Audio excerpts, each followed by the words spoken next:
Anda kembali menyaksikan Apa Kabar Indonesia Malam. Pemirsa, kami hadirkan untuk Anda ini soal biaya perjalanan ibadah haji atau BP dari tahun ke tahun. Dimulai tahun 2014, kemudian 2017, 2018 menjadi 31,1 juta hingga 39,5 juta. Di tahun 2019 ini menjadi 30,9 juta hingga 39,2 juta rupiah. Ini adalah biaya perjalanan ibadah haji dari tahun ke tahun. Sampai dengan di tahun 2020 menjadi 31,4 juta sampai 38,3 juta. Namun pemberangkatan haji ini pemirsa dibatalkan karena pandemi COVID-19. Dan di tahun 2021 pemberangkatan haji ini juga dibatalkan. Estimasi biaya juga diperkirakan mencapai 44,3 juta rupiah. Sementara di tahun 2022 biaya perjalanan ibadah haji ini menjadi 45 juta rupiah. Di tahun 2023 naik menjadi 51 juta rupiah. Dan di tahun 2024 juga naik menjadi 56 juta rupiah. Dan yang cukup berbeda ya, di tahun 2025 ini turun biaya perjalanan ibadah haji menjadi 55,43 juta rupiah.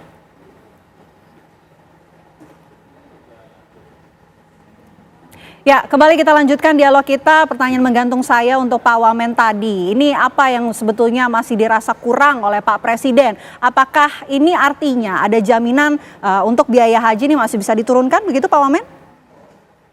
Ya, pertama tadi kan rencana beliau ini sebenarnya disampaikan ke saya untuk kemudian membuat perencanaan pembangunan kampung haji ya di Tanah Suci, yang dengan pembangunan ini kita selain memangkas biaya akomodasi, ini juga bisa menjadi PNBP bagi pemerintah Republik Indonesia. Kemudian terkait dengan yang disampaikan Pak Sirat tadi tentang pengurangan durasi tinggal di Tanah Suci, itu juga sudah menjadi perbincangan kita Pak Sirat. Bahkan kita merencanakan kalau memang memungkinkan itu hanya 31 hari saja. Jadi 10 hari di Madinah berarti arba'in nggak ada masalah. Okay. Kemudian 19 hari di Mekah, 2 hari itu 1 hari perjalanan pergi, 1 hari perjalanan pulang. Tapi ini kan kendalanya itu pertama pada ketersediaan fasilitas embarkasi. Karena kan harus menyediakan tempat tidur yang lebih banyak. Sehingga pesawat begitu datang langsung terbang. Nah yang kedua itu adalah slot penerbangannya Pak. Slot penerbangannya. Tahun lalu saja, kan karena keterlambatan kita bahkan nggak bisa jadi terbang itu. Dari Madinah ya. Paksa dikembalikan lagi ke Jeddah karena nggak dapat slot penerbangan. Makanya kita bahkan berencana dengan sebuah rencana yang besar ya, karena beliau mengatakan pembangunan kampung itu jangan pakai APBN, jangan pakai BPKH, tapi kita cari skema keuangan yang lain yang lebih barokah. Nanti kita bangun kampung hajinya, bahkan kita beli pesawat. Kita beli pesawat dan kita bekerja sama dengan pemerintah Arab Saudi mungkin memperluas bandara yang di Taif. Sehingga kita punya slot istimewa untuk bisa mengangkut jemaah kita dengan penambahan fasilitas embarkasi dan debarkasi dengan tempat penerbangan yang lebih leluasa pemakaiannya. Saya kira skema tadi itu bisa kita laksanakan dan ini pasti memangkas ongkos haji jauh lebih murah. Jadi kampung haji tambah pengurangan durasi yang tidak mengurangi arba'in tadi. Saya kira ini juga usulan yang sangat menarik Pak. Saya berharap Bapak nanti ikut memberikan masukan yang signifikan ya dalam penyusunan undang-undang haji dan undang-undang BPKH. Kalau nanti panitia lupa, saya nanti ingatkan. Kedua tokoh ini jangan nggak diundang supaya penyusunan undang-undang itu bisa sesuai harapan kita bersama. Dan ini memang sesuatu yang saya kira luar biasa. Seorang presiden memikirkan detail sekali pelayanan kepada jemaah haji dan menugaskan Pak Dasko yang hari ini timnya sudah hampir 1 bulan ada di Tanah Suci sehingga memungkinkan biaya efisiensi malah lebih besar sehingga bisa lebih menghemat gitu. Bahkan untuk memastikan soal eksekusi keuangan diikutsertakan oleh Pak Dasko itu orang-orang dari KPK, ya, saudara-saudara kita dari KPK, sehingga betul-betul nilai kontrak dengan eksekusi itu bisa dipertanggungjawabkan. Dan kalau ada selisihnya, ini berarti efisiensi yang bisa kita jadikan rujukan untuk menurunkan ongkos haji pada tahun yang akan datang. Gitu, Pak. Baik, usulan yang menarik ditampung luar biasa. Pak Kiai, mungkin sekaligus pernyataan menutup. Ya, pertama berkenaan dengan arba'in ya. Arba'in itu memang khilafiyah. Ada yang menyebutnya itu sunnah, bukan bagian dari rukun haji. Andaikan tidak dilaksanakan pun juga tidak merusak terhadap pahalanya haji. Ada yang mengatakan itu sunnah, artinya ada 40 waktu kita berjamaah di Masjid Nabawi, itu arba'in ya.